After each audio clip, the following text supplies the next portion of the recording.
It's time for AggroChat, the official podcast of the Tales of the Aggronaut blog and stalwart gaming community, where we talk about stuff and things, and the stuff about the things, and sometimes gaming.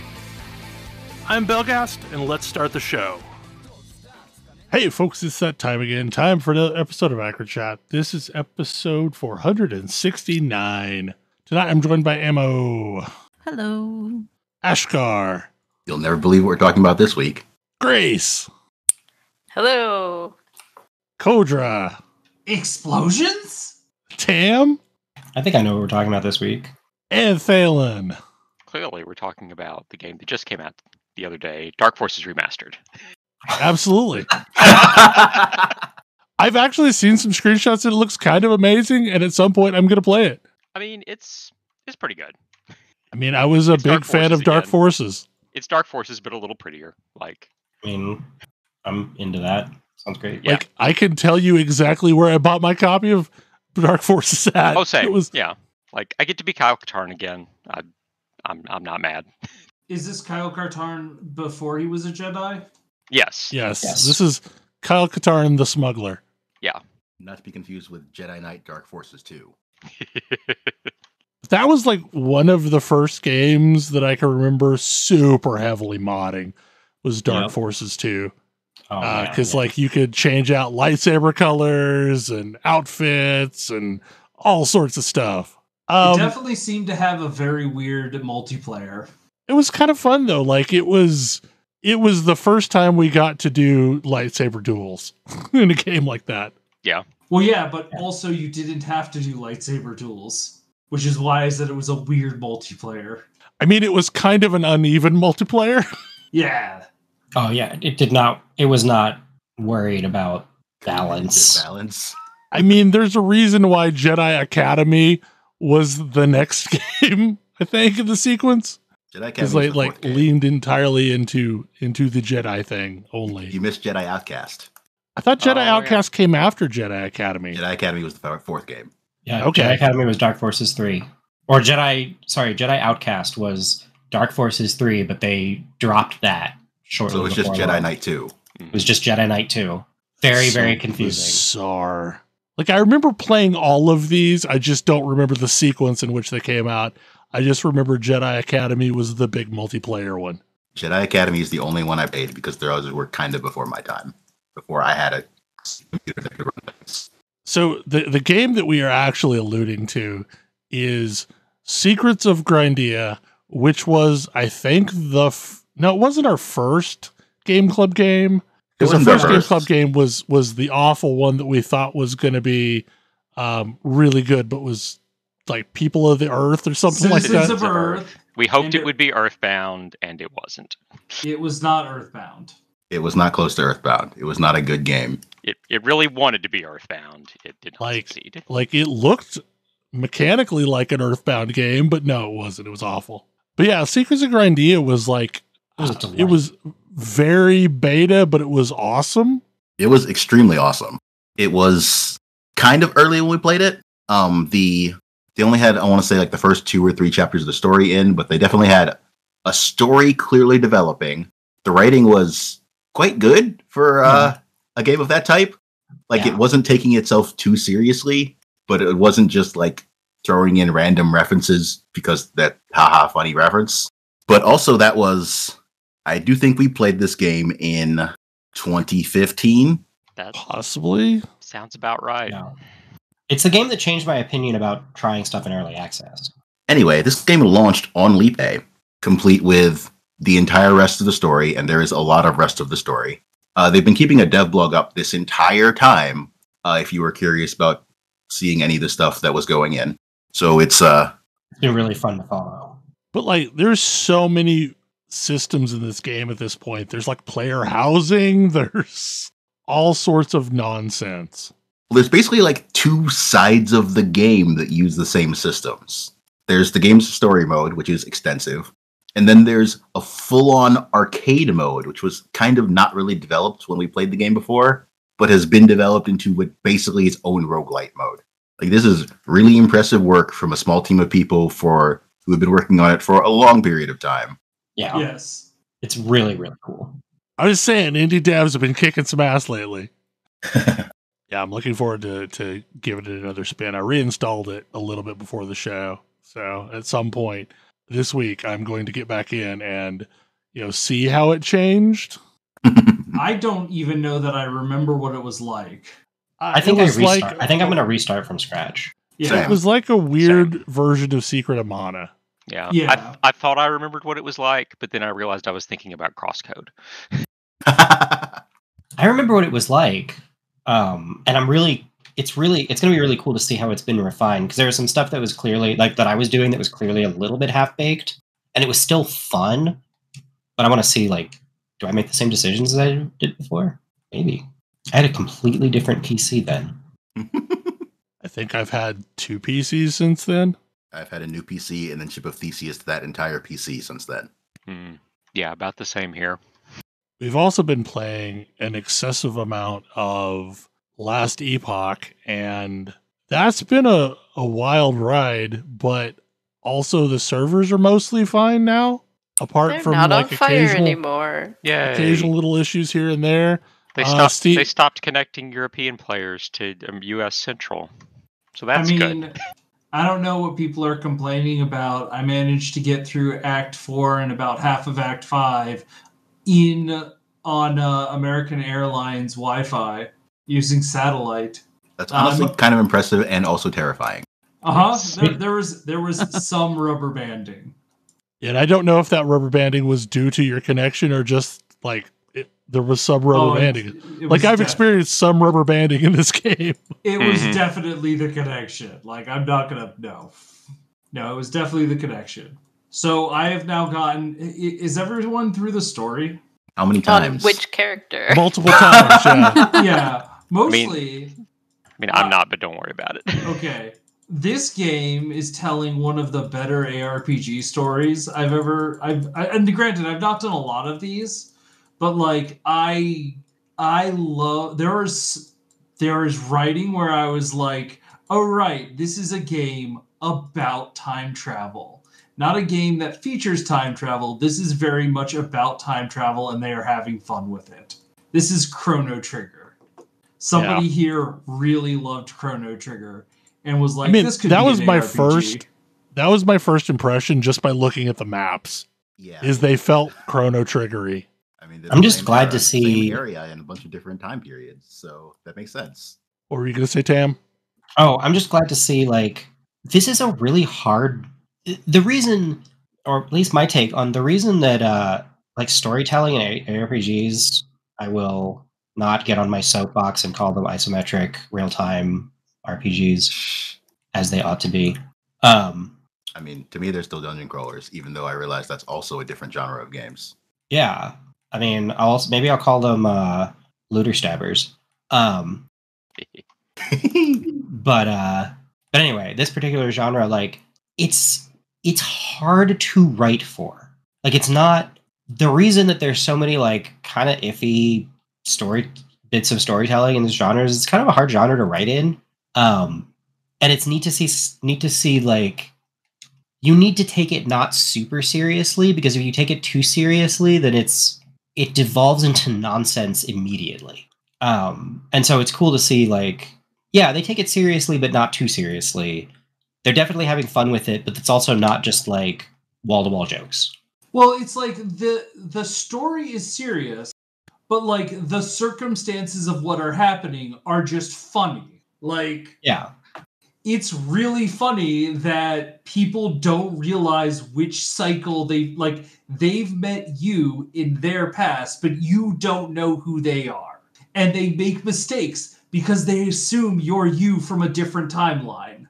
And which is honestly expectant, because you're jumping around between the timelines pretty frequently. Yeah. But it leads to these moments, these really big moments that should be epic, and then it's it sort of becomes farcical, and it just lets you laugh at the silliness of this game while not feeling like they're being too camp. This game is funny, but it doesn't feel like it was written to be just jokes.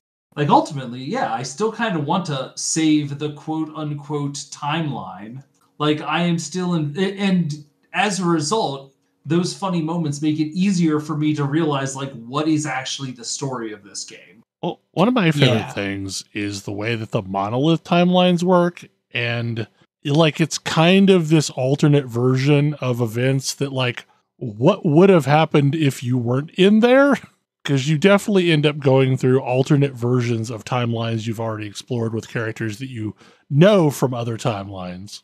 Yeah, and there are these little snapshots of like either what if you were there or weren't there or were there and did something different. Yep. And also sometimes you just have to go into the past to kill some dinosaurs. So, yeah, why not? I want to go into the ancient past more often, other than like single islands in times to kill a big dinosaur. I have so many questions about that time period because it's got the floating temple in it. Right, Can exactly. we please visit this?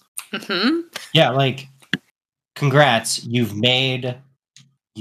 mad lads, you've made an ARPG where I care about the lore. What?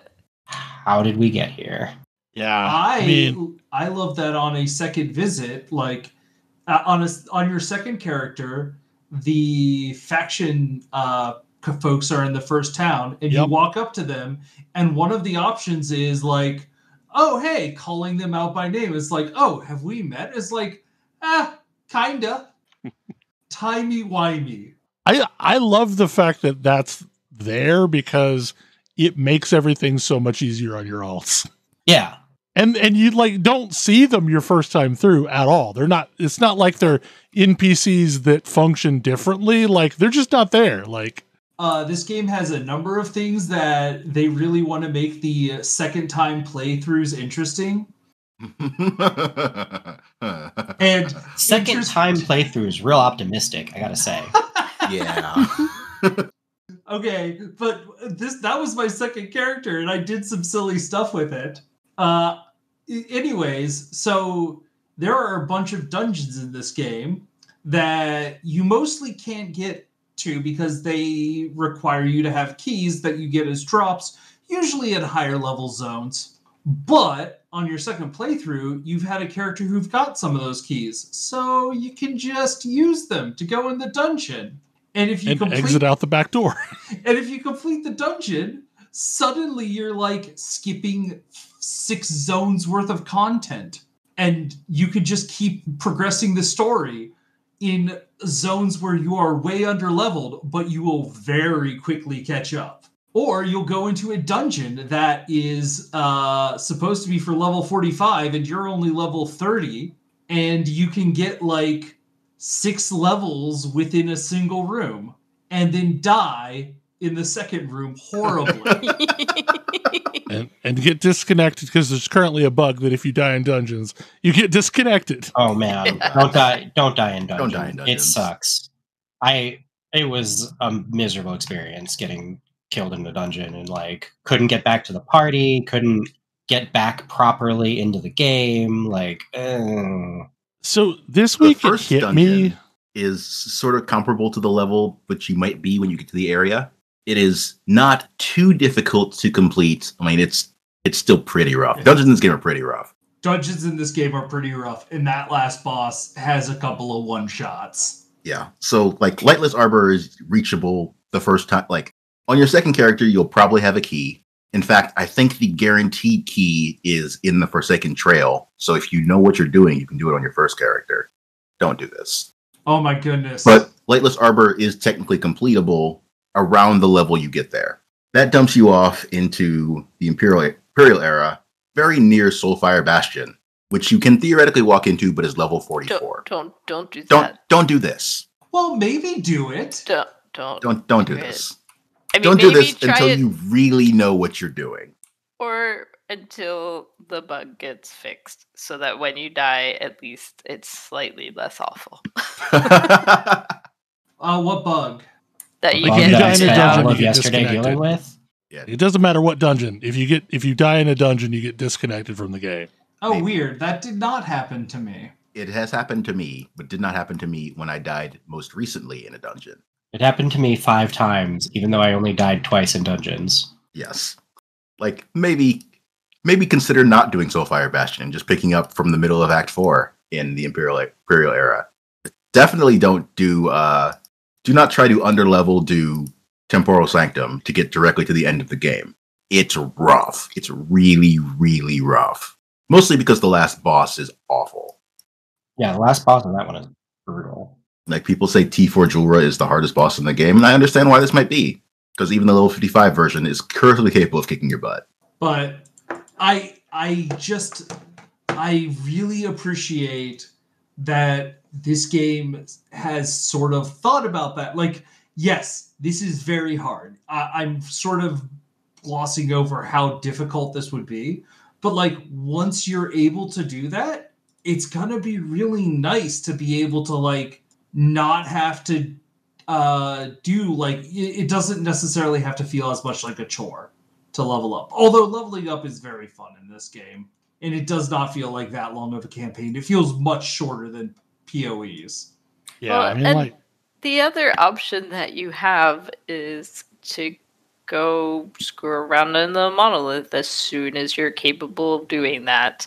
And yes, you can be significantly more underleveled and do that than most of the dungeons. Yep. Yeah, the early monolith is relatively easy. And by relatively easy, I mean easier than the end of the campaign. I definitely didn't do the final boss. I died like 6 times to the final boss, and then I believe it was Ash who told me maybe go to the monolith. Maybe level up and get some better gear and then come back. And that was correct. It's so weird what bosses are difficult for what players. Yes. Because, like, I have never had any issue with Majasa. She is, if you play a defensive character, she is easy. Yeah, like I usually play defensive characters. Laughably, stupidly easy. If you're It playing just takes time. If you're playing an offensive glass cannon character, she will murder you. I didn't have any trouble with her with my Burb character. I don't think I had any issues with any of the campaign bosses this time around. But to be fair, I've spent a lot of time playing this game in early access. Yeah, I mean, I've fought Majasa a bunch of times. I fought, like, the other killer boss is Lagon, and I've fought Lagon enough times to where... So I need to stress, one of the problems with Majasa was I had like 10 fire resist. Her circle just one shot. The fire circle one shot me. Oh, wow. Yeah, that's like something I don't even care about most of the time. I don't even move for that. Yeah, my fire resist was also garbage, but I had like 1,600 wards, so... Yeah, no, my character, I am playing a quote-unquote marksman. But what my character is actually doing is making as many explosions on the screen that I possibly can. I shoot bombs with my arrows. Those bombs explode and throw more bombs. Those bombs create more ballistas. Those ballistas, when they run out of time, which I've intentionally shortened their duration, explode.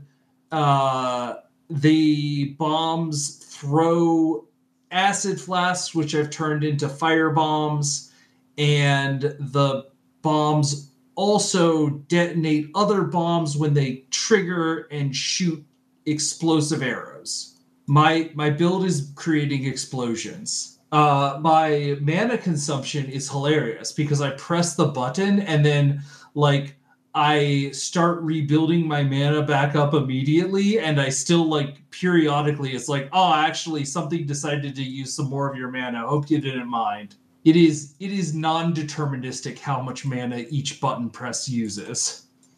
I hit people with my sword. This week I created a new build that's, was me YOLOing a bunch of stuff together and entirely thematic. Like, there are better options that I could have taken across the board, but I wanted to do everything that lit things on fire.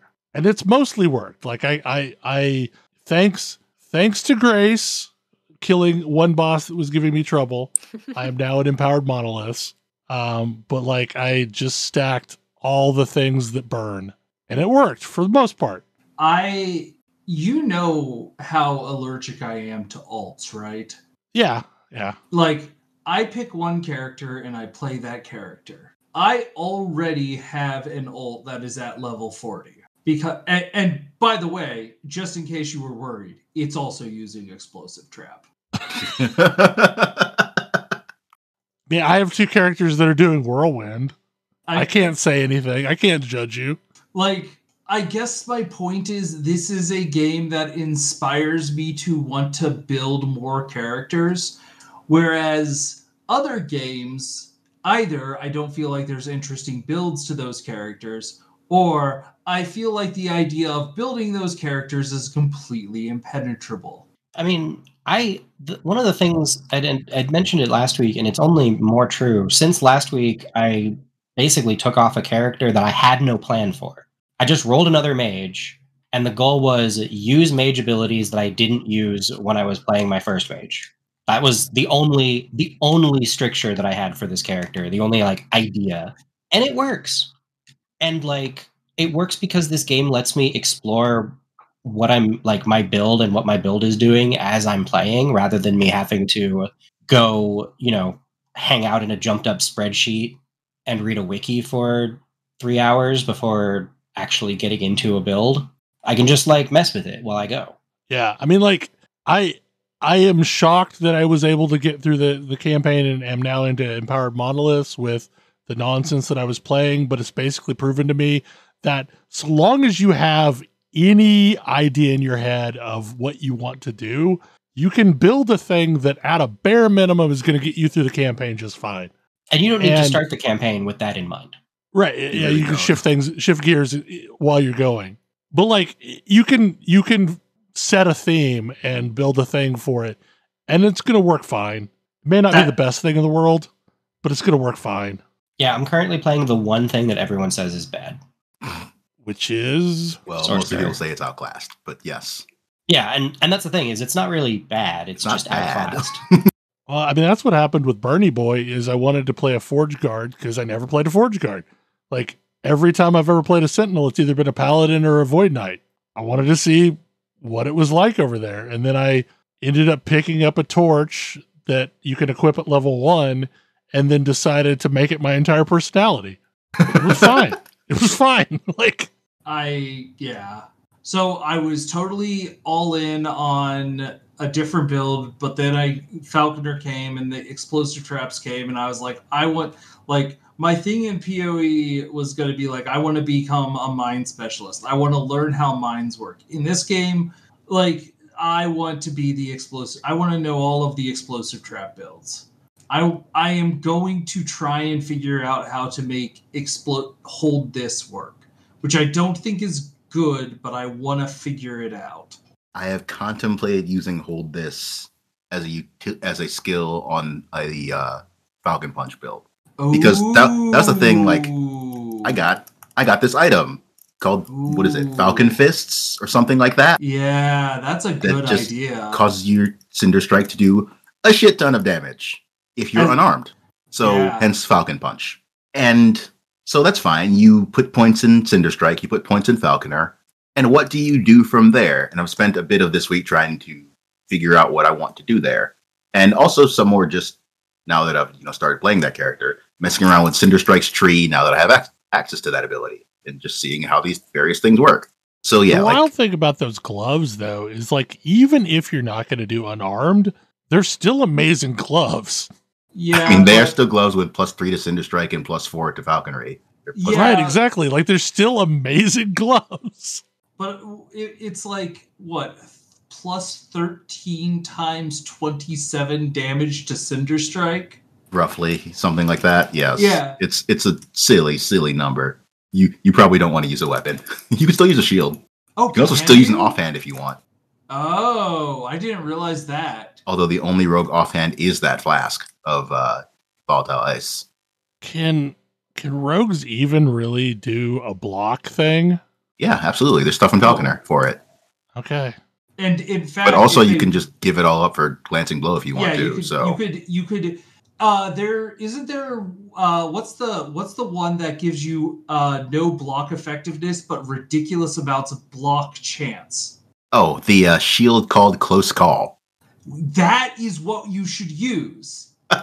You should use Close Call on that build and turn it all into Glancing Chance. Now you're thinking. There you go. Anyway, this entire game is about figuring out things like that, and I enjoy it. Oh my goodness, it's so much fun. Yeah, and you can figure it out by like picking up a thing and giving it a whirl. Yes.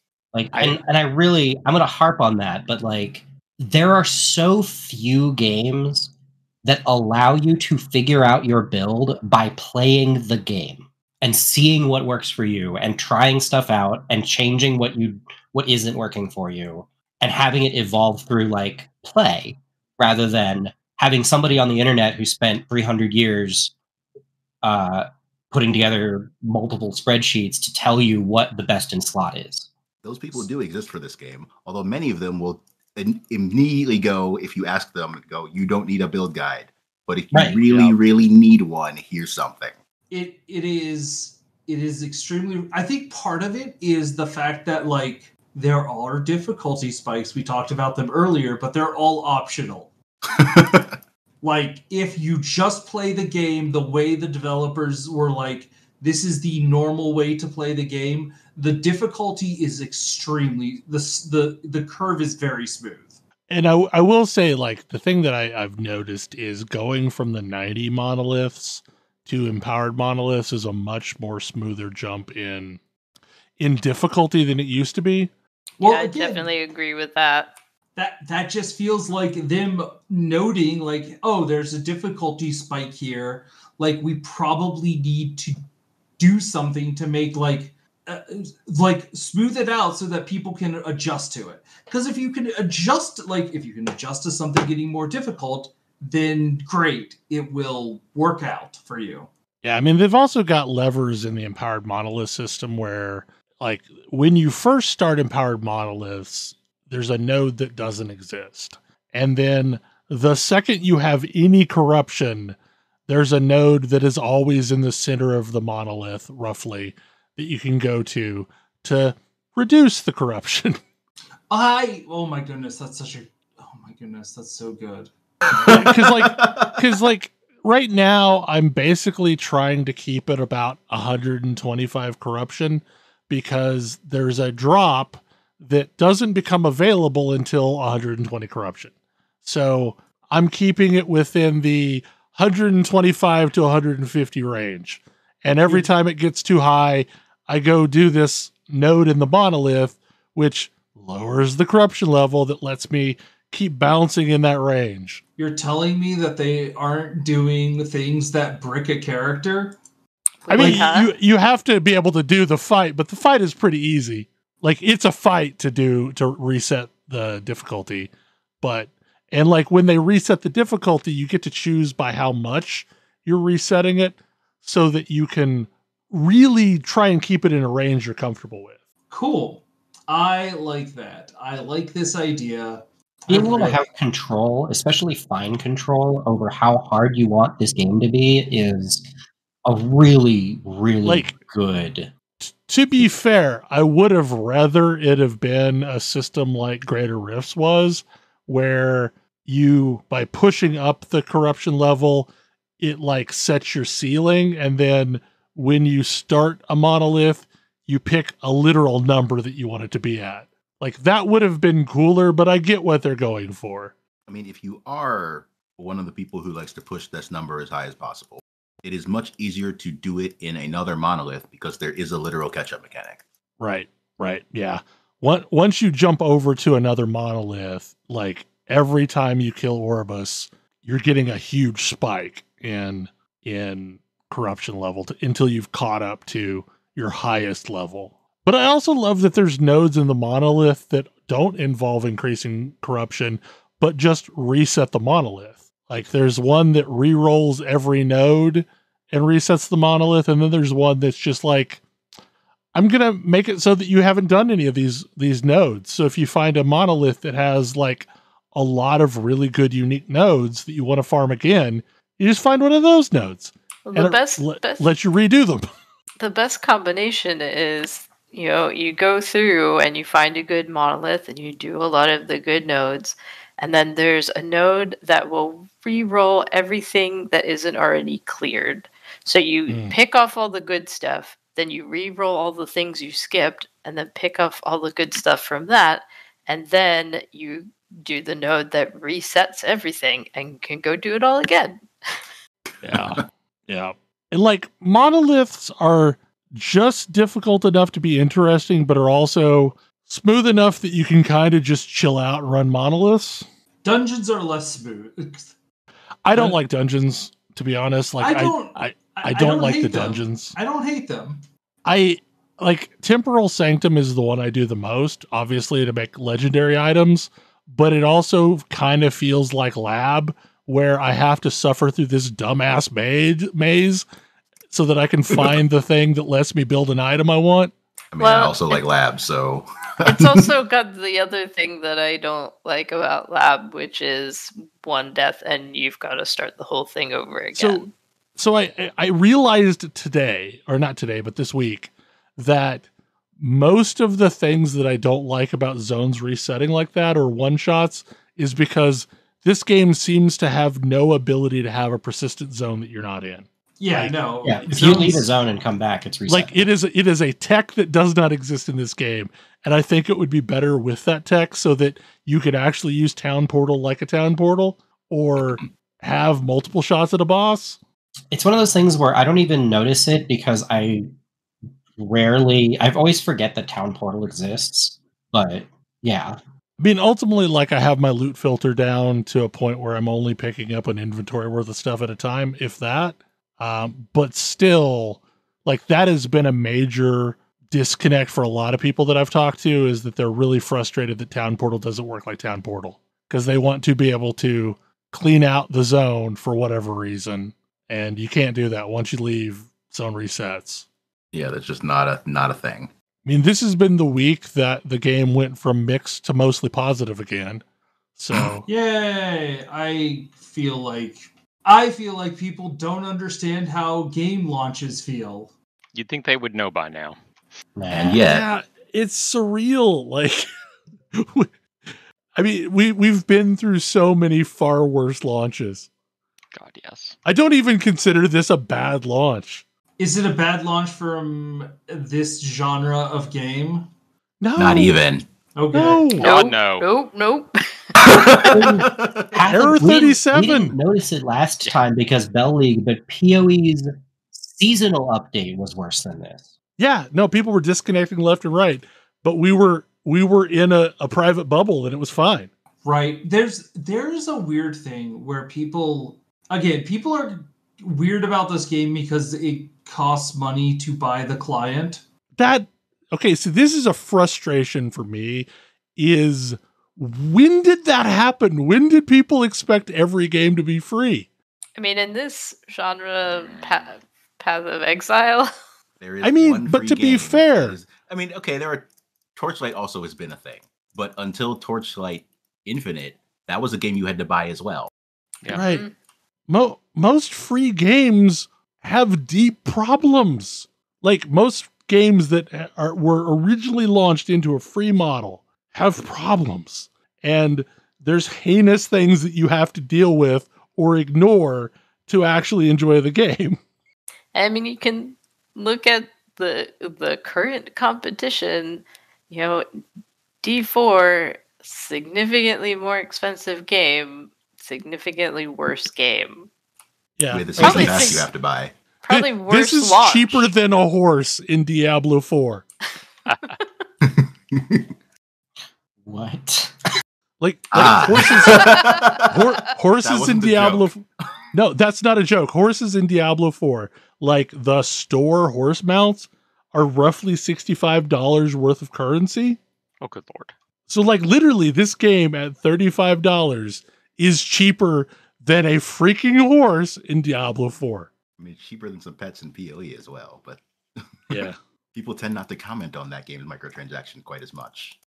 I do want to shout out one other thing that is a very me specific. Thank you so much to this game for being able to seamlessly transfer between controller and mouse and keyboard. Yes. Oh my goodness, it's so nice. When I want to like play the game, I can play the game with a controller. When I want to fiddle with inventory or manage my build, I can use mouse and keyboard, which is definitely a better experience. Big fan, big fan. Yeah, I mean, I've heard the enough. Steam Deck functionality is a little bit on the rough side because the Linux client isn't quite It's as not. far along No, as the but- Windows client, but The Steam Deck client is... It's a tragedy. But Yeah. the good news about that is what you can do is you can stream from your Windows PC. there's supposedly a way for you to also just install the Windows client on a Steam Deck What? and use Proton. I'm not going to do that. I mean, like, I live on Mastodon. Most of the people there are Linux heads, it seems. So I've heard people talking about that one, that it is a favorable option to trying to play the Linux client. I'm not going to do that. I mean, I'm very happy that it lives in this niche between fairly simplistic ARPGs and way the hell too complicated ARPGs. And like, if I were doing a, tier scale, I would say this is probably an A tier game at this point, and it will probably be S tier in the coming years. I'm sorry, what? When did we start doing tiers? No, I'm just saying, like, if I were going to do that, I would say this is like, it's because to me, like, probably the only quote unquote S tier ARPG right now is Path of Exile. I don't think that's true. I think this is better than Path of Exile. I think this is better than Path of Exile. I also think it's better than Path of Exile. There's maybe way less to more do. game in There's Path of less Exile. to do for Yes. now, but it's also That's why I'm saying, like, I would give this an A tier, But and at some point it will be S tier because but- there'll be but more stuff no. to do. but the things to do in this game Are a Are- lot more fun. yes. that- and I can And learn this- to play the game by playing the game. yes, That's all that matters.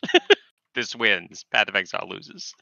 Yeah, like I don't care about half of the extra stuff that Path of Exile has added on, because in order for me to care about them, I have to be deeply invested in the flawed core.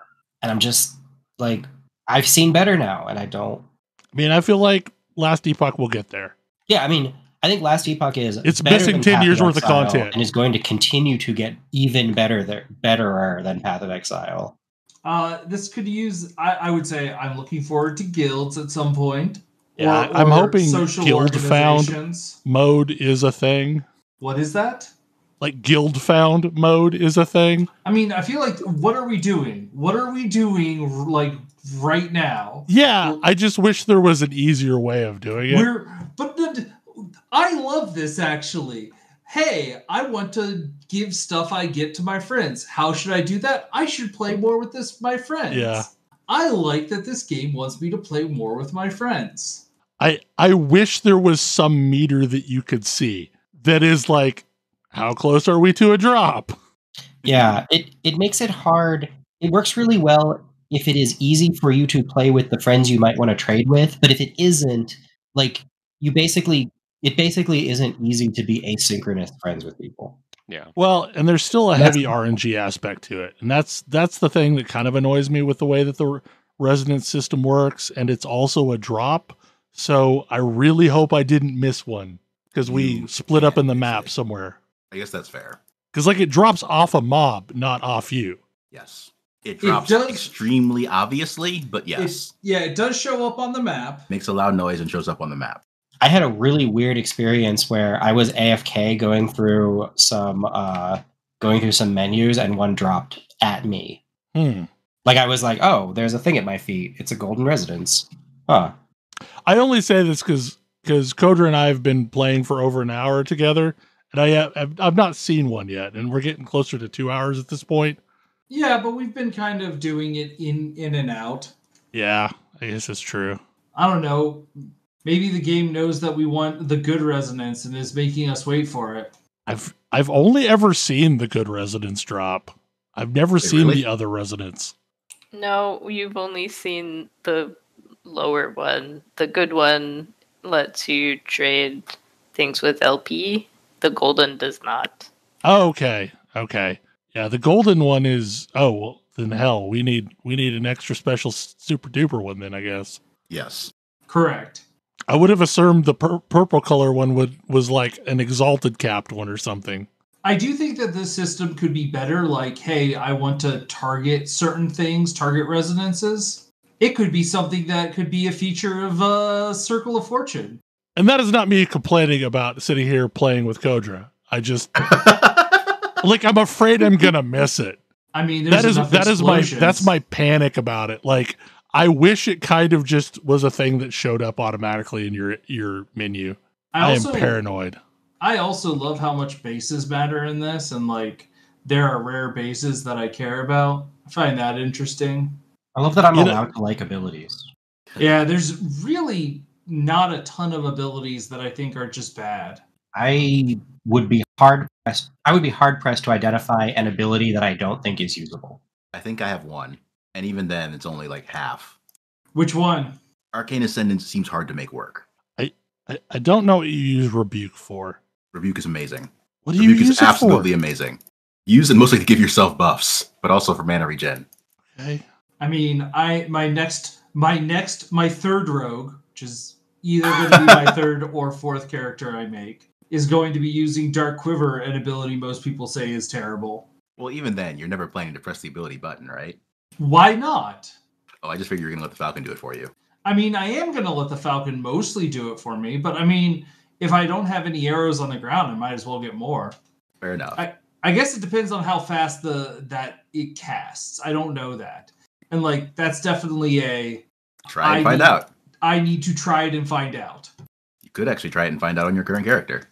I probably should actually, because I definitely have access to it because I'm a marksman. And then I can use that information to build plan. I feel like alting is currently the end game. I mean, I'm still working my way through Monolith. There are a lot of characters to play.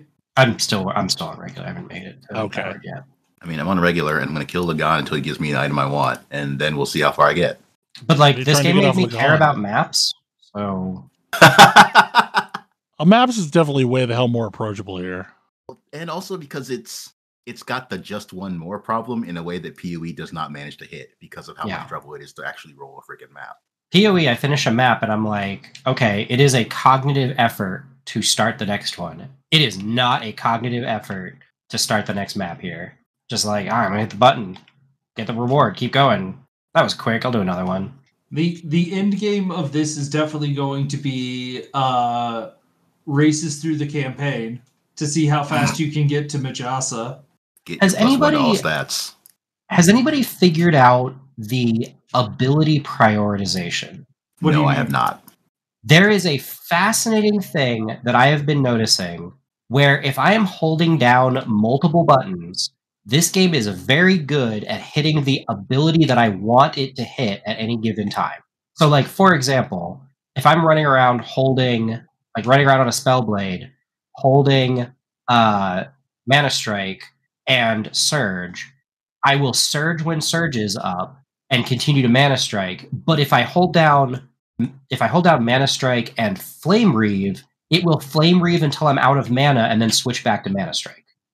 And it is just very, very good at accurately trying to cast the thing that I want it to cast, even if there are multiple valid options.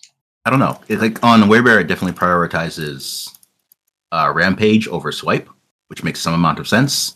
And it will seems to prioritize Swipe the lowest, which is sometimes a problem, but usually it's what you kind of want. Okay, so I just tested this with my trap and my detonating arrow. If I had mana to cast trap, I would shoot a trap. If I didn't have mana, I would shoot a detonating arrow. This changes entirely how I play this character. I just hold those two buttons down and don't think about things. Zoom. Zoom. But like whatever ability prioritization system they've got going is impressive. Yeah. I imagine it's like whatever the like if it has a cooldown, we'll use the cooldown ability first. If it doesn't have a cooldown, if it costs mana and you have mana, we'll use that. Yeah. That's why I find this interesting, because neither Swipe nor Rampage nor Maul, none of my abilities cost mana. Yeah, like And several of them don't have cooldowns. several of my abilities might or might not cost mana at any given time, depending on how I've spec'd them. Sure, but it knows that. I mean, yeah, either way, like that is a Very impressive. It's a non-trivial thing. Watching my ability work is hilarious because like it really does just affect the whole darn screen. Like things are flying all over the place. I am throwing bombs and then things are happening. I'm really looking forward to my bird detonates bombs build. I have this class is probably Spellblade is probably overpowered, but man, it can compete with the other overpowered classes. As what? It can compete for that title with the other overpowered classes. It's fair. I've been told that I am overpowered. I'm doing the silly thing. Or at least that's been the consensus. That the most powerful build right now is Rogue, specifically with some of the stuff that came in with Falconer. I mean, that makes me glad. I'm not going to get nerfed. Don't nerf me. I could even when they nerf Dive things, Bomb they could don't use some nerfs. Maybe they don't tend to nerf it into the ground. Well, Dive Bomb, Yeah. Dive Bomb, I understand could use nerfs. I don't know if this is going to get nerfed though. The explosive trap. I mean, Shadow Daggers took a 30% nerf at launch, and the thing I said about it last week is still true. 30% less of infinite is still infinite. Yes. It's still good, huh? Builds that did infinite damage that lost 30% of their damage are still good. Yeah. And like, you know, I've talked about I don't trust games to let me play battle mage type characters after having been burned too many times. And because I don't think it is conceptually that hard to build a battle mage character that works, and like this is them doing it. You just make your survivability and your functionality feel magical. And that's what I do. Like, I can get caught out if I haven't hit something in a little while, but otherwise, I just generate a huge amount of shield, and that's how I live through my otherwise pathetic health pool. I mean, you have a ridiculous amount of ward. Yeah. I mean, and to be fair, I have poured every point I possibly can everywhere into more ward. No, I get it. But like, if I'm doing that, I'm glad it's successful. Yeah. And like, having done that, I might tweak it down a little bit because it's more ward than I need. Maybe I don't need to just stand and face tank Lagan. Which is not supposed to be a thing you can do. It's not intended to be possible. But man, I could do it. I did do Monolith Lagan, and I did not as I put it to Ash and Kodra. I did not need to respect him, but I chose to because that was a little bit tighter than I think I would normally like. But I-beams, whatever. Yeah, like usually, like at least on my Void character, the only thing that's technically a one-shot on Lagan is that stupid moon. If I stand in the moon, that is big hurt. Oh. They also did a good job making gold matter in this game. Yes. I care about gold. Of course, gold lets me buy stash tabs. It also lets me buy shatterings. Eventually you'll stop picking up stuff that you want to shatter. They've like Quite doubled the large amount quantities. of shatterings you can buy with this patch. Like legitimately, like there was, I don't know, usually the most you could ever find on a vendor was 6. Now you can pretty regularly find 9 or more. But like eventually, especially in empowered monos, you get a bunch of shatterings. I mean, I am picking up all of the rare rogue affixes to try and shatter for them. The thing that I did not expect to be quite as fluid as it is Ascendance runes. I've had so many of those. I've used so many of those. I've only had 3, but I've used them a lot more than 3 times. Wait, how so? So Circle of 35% Fortune rank chance. 2 is Yeah. chance to keep it if you use it on an item that requires Circle of Fortune rank 1 or more. I had amazing luck for the very first one. I Oh. used the very first Rune of Ascendance I ever got 7 times before it was consumed. And then most of the times here lately, it's been used every single time. I've not seen that many creation runes. I have seen none. I've also not seen very many of the glyphs that allow you to turn an item into an experimental. I have seen a few of those. Gotten 2 of those. I just today got my first rune of research, which lets you seal a experimental affix. See, those Yeah, are those- amazing because that's like 100% chance to seal. Yeah. And those are pretty common in empowered monos, but the other ones I have not seen many. I need to turn a bunch of ascendances into two-handed swords to try to get a version of my current sword with LP. Hey, crafting is super cool in this game. I don't Yes. remember how much we talked about it, but crafting is so cool in this game. I love just being like, this item is close. I should see if I can do something with what I have, and maybe I'll get really lucky and it'll be incredible. It does a good job of making me care about items that I may not equip, and making me not feel bad when an item is close but not quite. I also like that getting a hold of build-defining uniques is not actually that difficult, but it also isn't the end of you trying to get gear Right. upgrades. Yes. There's a lot of incremental upgrades in this game where like I found a 2LP version of the weapon I was using and I botched creating a legendary off of it. So now I'm looking for 2LP ones again so that I can make an attempt to get an upgrade. How do you botch making a legendary? You get stats that you don't want on it. Oh, I get what you mean. Yes. Yeah, like I got the 2 worst stats that could have rolled on it. They're not awful, but like they're not great. It's still better to use it than to not use it, but there's definitely a more perfecter version that I could get. And like I made that comment earlier this week is, one of the things I really liked about D3 was every legendary in that game is something that I can find.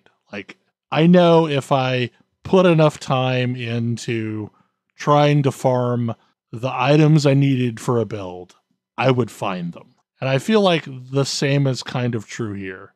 Like either there's a specific boss that you need to farm for it, or there's, monoliths that you can target to get it, or you can get prophecies to target it, or you can try and random into it with ascendance. Like, Or you can just buy it off the bazaar. Yeah, no, that is not my choice. That is a thing you can do, but I kind of feel like the bazaar is for someone who just wants to min-max a single build. And Circle of Fortune is for people who like getting loot and also maybe want to get interested in trying to build a character because they got this one thing that looked cool. Like, I want to make an earthquake build because I have this stupid hammer that converts earthquake to fire. I want to see what that looks like. I just want to see what it's going to feel like when I make it. Oh, hey, Herald of the Scurry dropped. Guess what I'm doing now? Time to make a scroll build. Yeah, I did get a pretty incredible version of the Falcon Fist, so I might end up doing that build. And now that we talked about it, I think this is how I use Hold This, which does mean that I will have used throwing explosive traps, melee explosive traps, and bow explosive traps, and that is kind of my goal. Like, there's a Rive Healing Hands build that I'm really interested in trying out because I really like Rive. Rive is a very fun skill. Yep. It's so basic. Like, you swing once in one direction, you swing once in the other direction, you swing in a circle, you repeat. But it just feels really fun to actually use. It does. And it's got real nice hitboxes. And if you can find things to synergize with it, like, it's really cool. And supposedly there's a really tight build with Healing Hands that is another you're almost indestructible type thing. And I like playing builds that are almost indestructible. This is how I feel about Flame Reave. I was like, nah, I'm not going to use a fire ability. I'm not that into it. It's not really what I wanted to do. And then I tried it because I knew I could, and it's fun. And so, like, now my entire build is built around it. Were you able to convert Flame Reave into lightning? It's half fire, half lightning. That's still fun. Yeah, it's fine. But there's enough, like, cross functionality between other things that I'm doing that it's very strong. I really want to try a Spellblade build to play with Flame Reave, since I've been using an item that affects Flame Reave, but I'm not using it for Flame Reave. Are you using the Sunwreath or whatever it is? Yeah, just because it's a generically good fire item. Most of the items that I have in my dumb Bernie build are not for anything sort of like this. They're just things I repurpose because, hey, look, here's a bunch of damage over time, fire. Well, I think that if you can survive the first, like, 15 levels of Mage, you would absolutely love Spellblade. See, I enjoyed playing Chain Lightning on Mage. I didn't get Chain Lightning's far super fun. Let's I be didn't clear. get super far, but I might be a Spellblade. I'm still spec'd to Chain Lightning. I mean, that is one thing that Path of Exile did to me, is that I don't dislike casters as much as I once did. So, since most people are playing casters of some sort. I have a Caster Void Knight, cough, cough. Are you doing Devouring Orbs? I am not, no. I've heard that's amazing perfectly too. viable build. I'm doing Abyssal Echoes. Oh, okay. I kind of want to do something with a Racing Strike, because it seems real dumb. Man, is that ability stupid. Like, it does tempt me, because it's a huge hit in a huge area with an annoying mana cost and a moderately long cooldown. Right. But there are a bunch of abilities that can force it to crit. There are a bunch of, like, you can get it to proc a whole bunch of things on kill or on hitting rare enemies. It's got potential, and it's fun to use. Yep. But like, that's the thing, is like, okay, just looking in Sentinel alone, there's a couple dozen builds that I'm vaguely interested in that are centered around different uses of things than what I'm currently doing. And like, I'm right now playing two different Sentinels that both use Warpath in wildly different ways. I don't know. Game's good. It's a really good game. I am so glad that I got to experience Path of Exile to kind of get a feel for what this genre is. But yeah, I think this is definitely supplanted Path of Exile for me. In things that actually came out this week that are not Secrets of Grindea. Yep. Here, there's a new chapter in this whole FF7 story. Yep. What an unbelievably ambitious project. Mm-hmm. Like, let's take one of the most beloved games of all time and remake it and change the story some while we do it. Well, I mean, I think we talked about when we first saw, like, oh, they're making Final Fantasy VII Remake. And, like, I'm pretty sure that, at least I remember my thoughts being like, I'm kind of skeptical of this, because what are you even going to do? Mm-hmm. Like, how do you make the game that's even competing or even in the same class? And one of the things about, my take on it is, and like, this is what I thought was a controversial take, is if you're going to remake, like, one of the most well-known and beloved things, especially one that basically wrote the book on video game story surprises that were deeply affecting to people. Mm-hmm. You can't just remake it beat for beat. It would be pointless. And yet that's what a lot of these remakes are doing. It's like, oh, fancy new graphics, fancy new UI, but like, even when they're remaking them from scratch, it's still beat for beat the same story. Yeah, and a lot of them have been fairly successful with that. Like, yeah. Mm-hmm. System Shock or Trials of Mana was a complete gameplay overhaul, but they didn't change any of the actual story of that game. Right. If you make a BioShock remake, nobody's going to be surprised by Would You Kindly. I don't think that it is. I don't think that it is like, spoilers for a game from 1997, but Aerith dies is just the thing everyone knows now. Yeah. You can't all of the first act buildup doesn't make any sense if you already know that. And like, extremely mild spoilers for the first game, but the way they handled it is Eris knows it's coming and has like made her peace with it. And that's a weird place to be in this story. And it doesn't really make it different, but it sure changes the context that you're working in. And that's kind of like the story of what they're doing.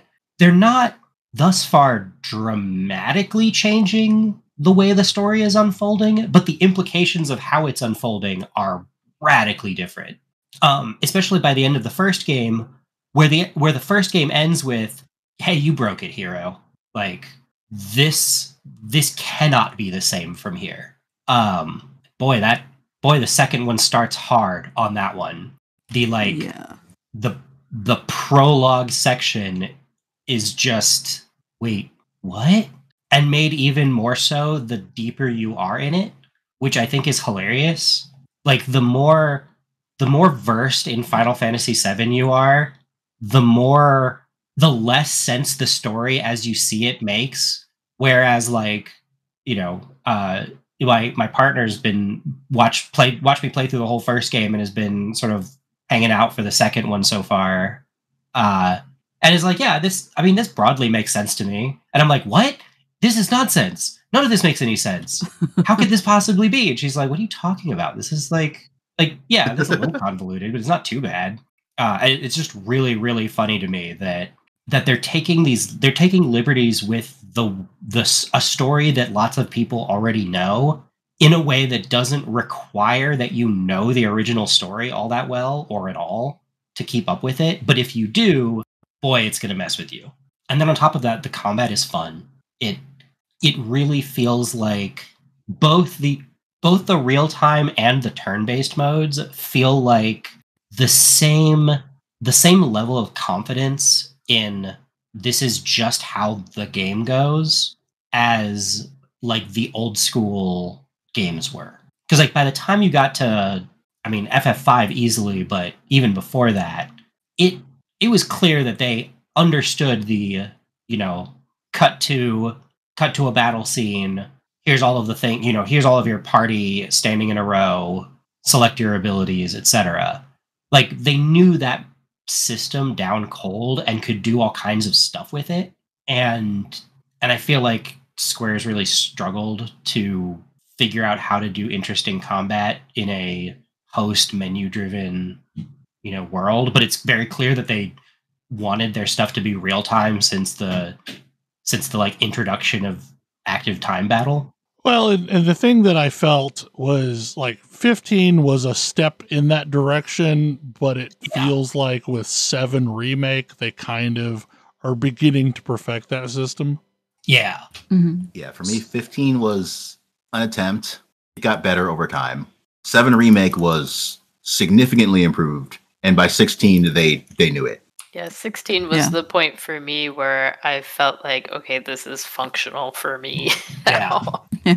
And 7 Rebirth is clearly learned from 16 as well, which I think is it's good that they're sharing notes. Yeah, the combat feels very fluid and a lot snappier even than Remake did, I think, and just the characters just feel really, really good to play. Yeah. And they feel different. Yes.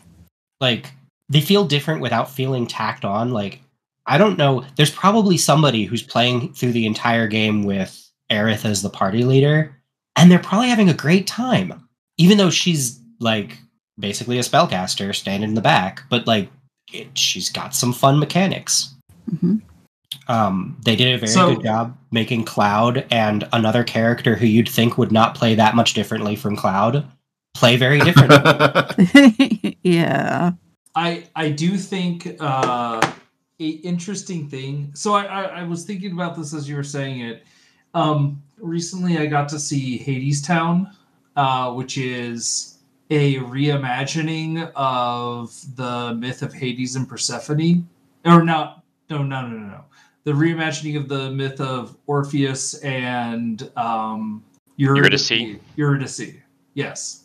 And what it sounds like is they're almost like doing that sort of like, this is not a retelling, a remake. This is a reimagining of the story of Final Fantasy VII, which everyone knows who is playing this game, but we're going to do like our own take on it and our own vibes on it. And I like that. I think that is extremely healthy for the games industry and like for art. That's good. Like this reimagining of previous works. Yeah, I mean, my favorite Romeo and Juliet is still the Baz Luhrmann version. Is that the one with guns? Yeah. Yes. Yeah, I like that one. Yes. Because it's Bring like, me my long sword. Yeah, like it is a reimagining of the way to even do that kind of classic thing. And I think that's really cool. And this is like the level of just obsession that is going into this one. It reminds me of Yoshi P, actually. Like, it's so clear end to end with FF14 that this is like, Yoshi P is like, this is my magnum opus. I'm going to pour everything into this game because I'll never get another chance like this. And the team working on the FF7 remake series, I get the same vibes from. Yeah. It's like they have little bits of lore and just like everything you're doing just kind of ties into like the overall story of the planet and just little bits of history that like stuff that you feel like maybe they would have liked to have explored in the past if they had time, and now they can kind of sneak it in. Yeah. I mean, I'm purposefully avoiding like major spoilers for the second one because it just came out. But one of the things that comes up in the original, the world was Midgar and Wutai, kind of, I guess. Like, there's this spoken history of Midgar being at war with Wutai, and you're like, all right. And then you get to Wutai, and it's like 6 rundown houses, and like 12 people, and you're like, how is this a sustained war? How is this ever even possibly a threat? But everybody talks about it like it was a big deal, and so when I'm running around in the new one and somebody hands me something and it's like, oh, this is like some old Republic era tech, but it still works. I'm like, what? Yeah. Republic era, huh? That seems like a cutesy throwaway. And then it's like, no. The Republic of Junin. Oh, there was a republic here and there was a war and it was a big deal as Shinra, the corporation government, like went to war with other major powers. Like they've built a history into this world. And now those random ruins that you run into that are like, it's just you go there to fight monsters and collect some treasure and they're ruins, like who cares? But like they dotted the landscape in the original with absolutely no explanation. And they're here. And sometimes they're even like where towns were. But there's a story there. And it may be because I just got through playing Disco Elysium, but they make Calm feel like Revachol. In its like, we have built up on, this was once a terrible war-torn place, and we've rebuilt on it. And so like, this is a castle, but it's also a really peaceful town, and we don't talk about that bit where it was a terrible war. But also low-key, there's legit anti-Shinra sentiment here in town, which is just a vibe that there's like one throwaway line in the original game and no visual representation of that at all. And like Calm is other than the fact that there's a like 3-hour recap that happens there, it's an absolutely forgettable location in the original. It exists for you to sleep at the inn, have some conversations, upgrade your weapons, and leave. But now it's like a place, and there's a story there. They're like going into details, and I have a better sense of the world outside Midgar, which never really made a ton of sense. But like, I find myself tempted to, try running a tabletop campaign set in Republic era Junin, just based on the stuff that I've seen from this game. Yeah, lots of lore. Yeah, and it's world building. It's world building that then ties back into the characters as you see, like, oh, it's so much more impactful that this character is a war hero or tired of fighting or whatever when you see a much more concrete world where that makes sense. This person's not helping you because they're a nice guy. They're helping you because you represent something that they wish they could fight for. And it's not just you who dislikes Shinra. Also, voice acting is amazing. Like, better translation or better localization of the game, of like the original story, definitely helps. But like getting little tidbits of character from the way they deliver lines is really funny.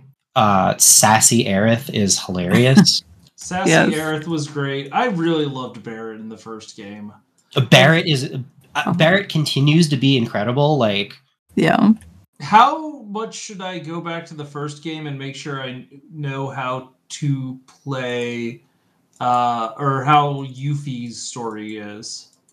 I have not gotten far enough that the remake intergrade Yuffie segment has come up, except for the 20-second post-credits scene, which has only served to confuse me further.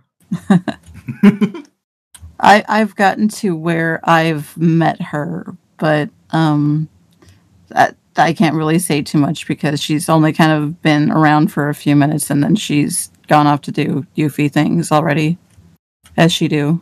It's tracks. She is very Yuffie, very hyper. Remake the like interstitial thing was really good at characterizing Yuffie in a way that made me not want to punch her in the face. Yes, exactly. Which, honestly, a feat. And they still managed to make her do like the ninja like V running pose when she runs all over, and somehow it just works and it looks silly, but it for her it's like, yeah, okay, that's her. I absolutely adore how fully they have committed to the bit in some segments. Yes. Like, I shared a screenshot at one point, but like your whole party is on tap at all times. Even when I'm in combat, Barrett's not in my party, but he's like hanging out on the periphery, laying down some suppressive fire, which is really cool. Like it's just, hey, who are your party is who are your main fighters. The other people are visibly like keeping their distance, but again, like Barrett's providing some support fire. I think Aerith will do the same. Mm-hmm. But that means that every time you're running around in the world, your whole party is there with you, following you around, which is really cool and feels great. Like, it feels like you're running around with a bunch of people. It's not like everybody walks into your body and vanishes the way... It fixes the party in the pocket problem that a lot of PS1 era of RPGs had. Exactly. Yeah. And this extends to things like your travel mechanism, which instead of a sweet car is a chocobo, obviously. Or in this case, your entire party walking chocobos. You're riding around on chocobos. I have seen screenshots, and I'm not sure if they are real, of Red 13 on a chocobo. 100% real. Very real. It's not I love it. He can ride a chocobo. He has bespoke mount and dismount and idle while riding a chocobo. Does this make any sense? Absolutely not. It is ridiculous. But for them to not do it would be shirking away from the bit. They're fully committed. Yep. Somebody's job was, you need to get this wolf-like creature to ride a giant bird. That is your job. Make it happen. And they're like, all right, maintain the personality. And like, it's funny because even he, like, okay, Red 13 is possibly the most put upon seeming character in your party at this point. Possibly for the rest of the game, with the possible exception of Vincent. But he has this kind of like, yep, I'm a dog riding a bird. Like, pose that's just perfect. He's like, I look ridiculous. This is ridiculous. But it's what we're doing, so I'm here for it. Fine. They are... The combat system continues to do the very clever way you use magic, which is super strong.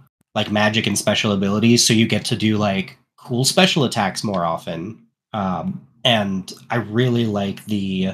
use your basic attacks to build up to using special attacks or magic. It just works really, really well. Yeah. I think it's funny that they call that your ATB gauge, but whatever.